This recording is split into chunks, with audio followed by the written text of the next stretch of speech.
Your next performer, Lansing's answer to Phyllis Diller. Give a big hand to Ronda.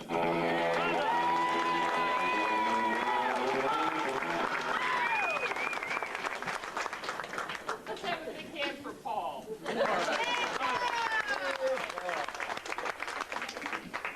Boy, looking out at all your faces, I'm starting to feel really nervous.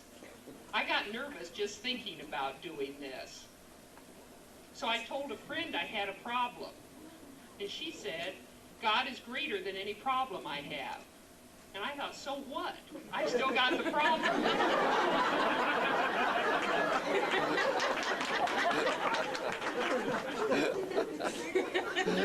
I went and asked my husband, am I funny? And he said, well, you're more fun to laugh at than with. I didn't know what to do with that. Boy, am I nervous. But then I'm not a traditional housewife. I mean, I dress like a Columbo wannabe. I only clean my house if company's coming. And I'm not much of a cook. But at least I don't take any pride in my cooking. So the other day, when my husband said, throwing a charred chunk of chicken in the middle of the floor and telling us to fight over it isn't my idea of fine dining. And so I told him, eat it or starve, fat boy. This isn't Culinary Techniques 101. This is life skills for the emotionally impaired.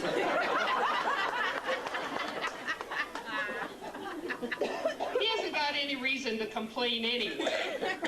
He's so big, he couldn't catch anything himself. And if something did fall dead at his feet, he wouldn't know how to cook it. One of our favorite pastimes in the summertime in the old neighborhood was to exchange stories about who we had heard fighting the night before. Track housing really lends itself to listening in on other people's conversations.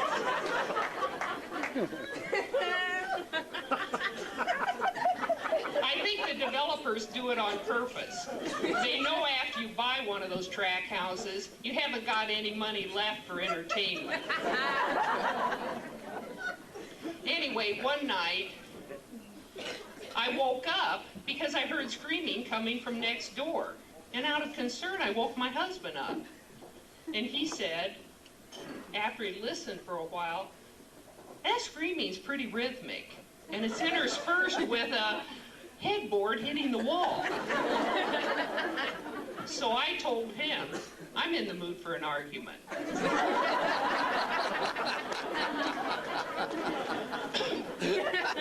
Of course, I could avoid all of the pitfalls of track housing. When my husband and I fought, I shut the windows so the neighbors couldn't hear. And I also knew if I couldn't win the argument, I could bake him.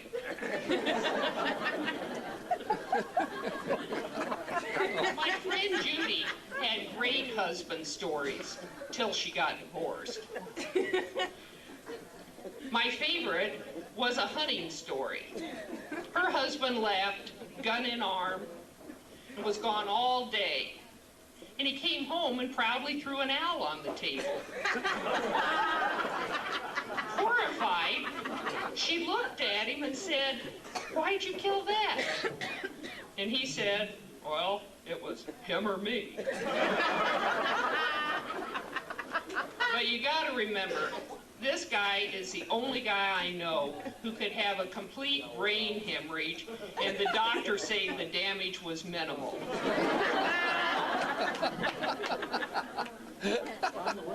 I read in the newspaper the other day that women now spend more than men on exercise equipment.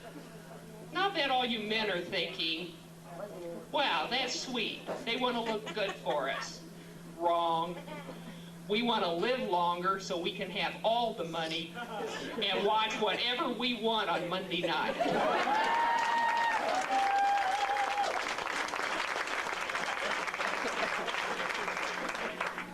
Well, guess the verdict's in. I'm roadkill on the causeway of comedy. I mean, look at your faces. I've seen bigger smiles on morticians. The last time I got a chuckle, they hadn't invented Diet Pop. I think I'll use my comedy tape to punish the grandchildren when they're naughty. As Winston Churchill would have said, never has one person done so little to make so many suffer. Thank you very much. Let's keep it going for Ronda.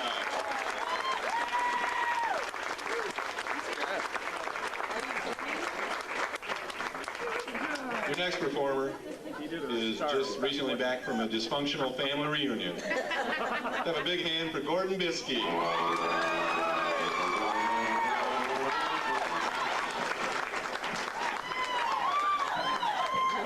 Thank you very much. I really appreciate it. You know, the other night, I called all my friends and all my relatives and told them I was going to be here tonight. By looking out there, I'm glad both of you could show up. You know, when I was little, my younger brother and I used to pee outside quite a bit.